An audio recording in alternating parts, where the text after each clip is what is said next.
ఇవాళ చాలా సింపుల్గా చక్రాలు ఎలా తయారు చేసుకోవాలో చూపిస్తాను.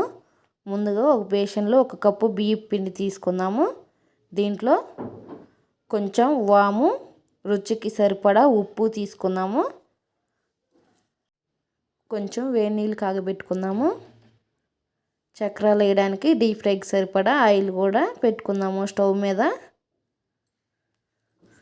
ఇప్పుడు దీంట్లో కొంచెం తగినంత కారం వేసుకోండి.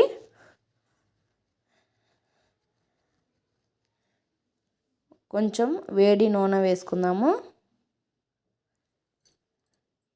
ఇది మొత్తం ఒకసారి కలిసేలాగా కలుపుకున్న తర్వాత మనం కాగపెట్టుకున్న వాటర్ ఉన్నాయి కదా, అవి కూడా దీంట్లో కలుపుకుందాము.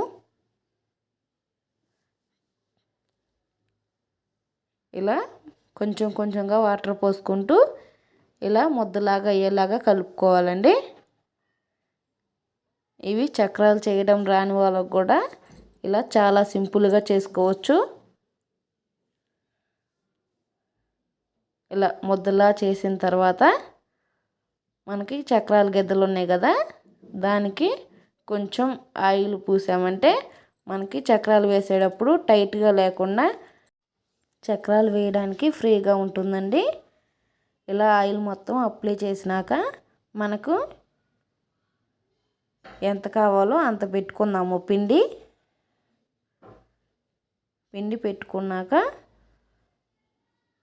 ఆయిల్ బాగా కాగింది కదా, దీంట్లో చక్రాలు వేసుకుందాము. ఇలా చాలా సింపుల్గా చేసుకోవచ్చు. చూసారు కదా, చక్రాలు అయితే రెడీ అయిపోయినాయి. మనకి ఈ కలర్లో వచ్చినాక చక్రాలు తీసేసి ఒక ప్లేట్లో పెట్టేసుకుందాం. నచ్చితే లైక్ చేయండి, షేర్ చేయండి, సబ్స్క్రైబ్ చేసుకోండి. Bye bye.